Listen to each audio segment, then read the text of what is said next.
Hello, everyone. This is the Green Spleen team. Welcome to our podcast. I'm Rafael, and today I'm joined by Nevan, Jonathan, Jordan, and Justin. And today we're here to talk about the origin and prospects of our solution. So, we chose regenerative farming as the problem for us to solve because agriculture is integral to our society, yet, its advancements in improving the practice to accommodate the environmental crisis has been slow in its development. So, Nevan? Uh, okay. So we'll be talking about the product we're planning to launch and how we plan to move forward with our idea and the team. So I think we can go about it with a couple of questions that we've prepared. Uh, so it's gonna be clearer. First question is, why did you pick regenerative farming as a topic to solve? Uh, Jonathan, would you like to elaborate? Yeah, I think farming is a very important source of food and resources for humanity, and we wanted to find a way to make this more environmentally friendly. As when done on a very large scale, an impact will be made. And right now, the traditional ways of farming is not very environmentally friendly, and we would like to find a better way to do it. Yeah, exactly. Especially when the agriculture industry is so big and it's literally food production for how many billions of humans. And so yeah, it makes sense for us to pick genetic. Uh, the second question we talked about is what made us explore the idea of hydroponic. So I think I'll allow Jordan to elaborate on this one. The reason why we decided to explore the idea of hydroponics is because of its potential. It has the potential to play a vital role in helping us and the pollution crisis.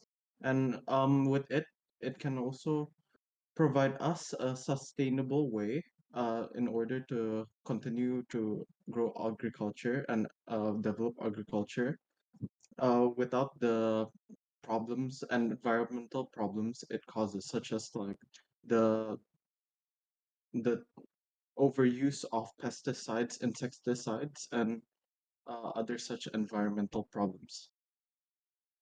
Yeah, to have tech farming technology that is both clean, reliable, and that actually produces more yield. But the fact that we're not using it, it's kind of blowing our minds. That's why we've decided to bring the this hydroponic technology to attention. Uh, yeah, but that aside, uh, calling on Justin for this one. Why did you decide on DIY products specific? We decided on DIY products specifically because we think that the DIY product will come in kits and they are able to be shipped to a lot of different people. So it'll become more accessible to the public. And we hope that it will convince or encourage people to join in on the greener, cleaner way of farming. Oh yeah, and I think at this point it's important to note. We should explain about the our product. So our product is basically there's two steps to our there's two phases to our solution. One is the home use phase where we start to design these module systems for hydroponics at home. So we use deep water culture for the setup, uh, and it consists of a half meter by half meter square basin with a reservoir of liquid nutrients. And on top of that, there's gonna be a styrofoam plate. Yeah, styrofoam plate. And there's gonna be nut pots on those styrofoam plates. Now, we've calculated that into consideration the radius of the nut pots and the dimensions of the basin, we can fit about 225 nut pots, which means 225 plants in one module. So, yeah, that is very promising, especially for the home use. And not only that, it is very inexpensive and easy to maintain. So, okay,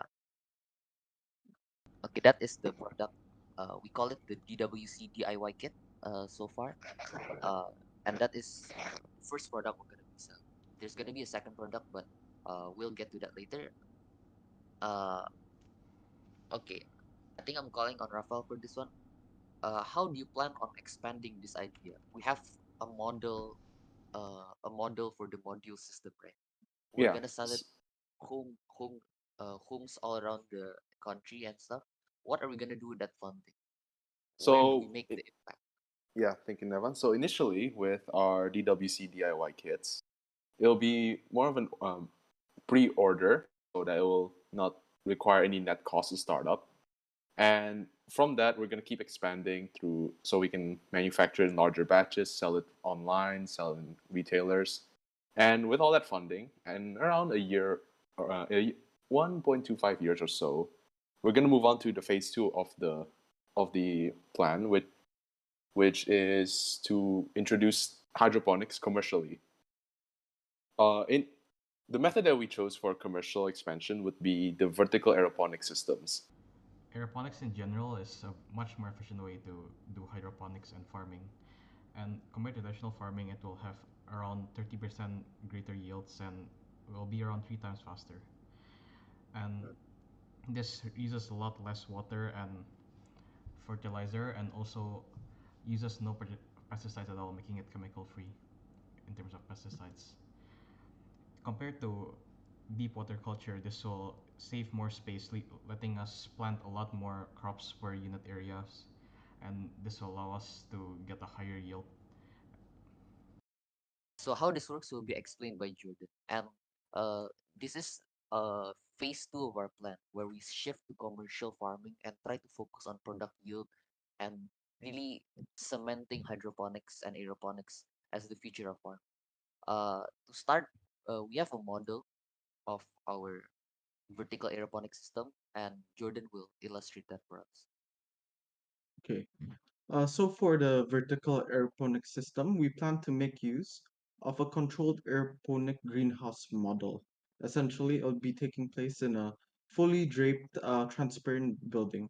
In it, there will be long PVC pipes with holes where plants are growing out of. And in these pipes, the plants will have their roots suspended in the air in a way that it has the ability to absorb as much nutrient rich mist. And this mist will be created by making use of a reservoir containing a nutrient rich solution, which will then be connected to a pump and sprinkler system.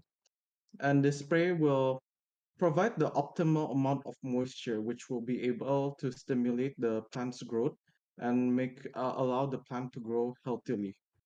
The spray intervals and its in frequencies would also be controlled by a timer to make sure uh, to maximize the efficiency of this model. The benefit of this system compared to hydroponics is that as the roots are suspended the whole time, it allows for greater oxygen absorption as it has a greater exposed area, which will cause the plant to grow more rapidly compared to hydroponics. Thus, it is more suitable for commercial use. Yeah.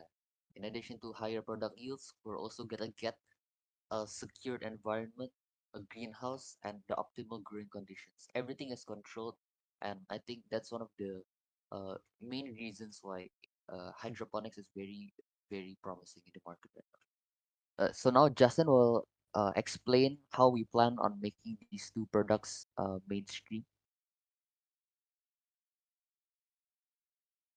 For the Justin. commercial, yeah, for the commercial use products, we are going to use the aeroponic system. We plan to offer a more cost-effective method while also taking up less space. And as Jordan said earlier, this aeroponic system will also yield more products over a smaller period of time. This allows farmers to have a greater income in general. We hope it can create a mutual benefit for both the farmers and the environment. And for the deep water culture system, it will be sold as a way to make a small impact on the environment while having some greenery in the and also having some greenery in the house. People who grow these plants will also get some fresh produce too. We hope that with enough people using these products collectively, we will create a good impact on the environment for everyone to enjoy. And in addition to all of those advantages, it to have a module system in your home set up in one of your corners of the apartment or your house it gives an unmatched aesthetic that normal pot plants or other decor cannot possibly achieve. It Anyways, adds atmosphere, right? it has atmosphere exactly. Like the palm, the air stone is it all gives a feel. Okay, now the boring part.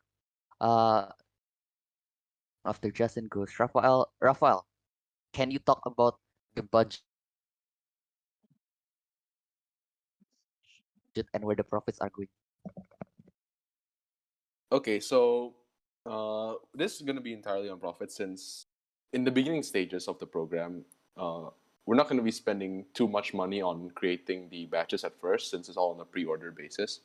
And of course, since it's a DIY kit, we can also still seek improvements on it. So the profits are going to be going through research and development and also the product development itself. We want to keep improving the product to make it more efficient, make it more cost effective for other people. Because if we want to allow more people to access it, more people to use it, we need to make it to where everyone can easily afford it and it'll also be beneficial to them, not only to us and not only to the world. And also for the product development, we're going to be using the initial funds from, or more like the later funds in the stages of our deep water culture DIY kit to start developing the vertical aeroponic systems. Yeah. So, to put it simply, for all that boring jargon, uh, basically, we get money from selling the module things. Then that money is gonna go into making more module things, and once we have enough money, we can start developing commercial our commercial products, which is phase two of our selection.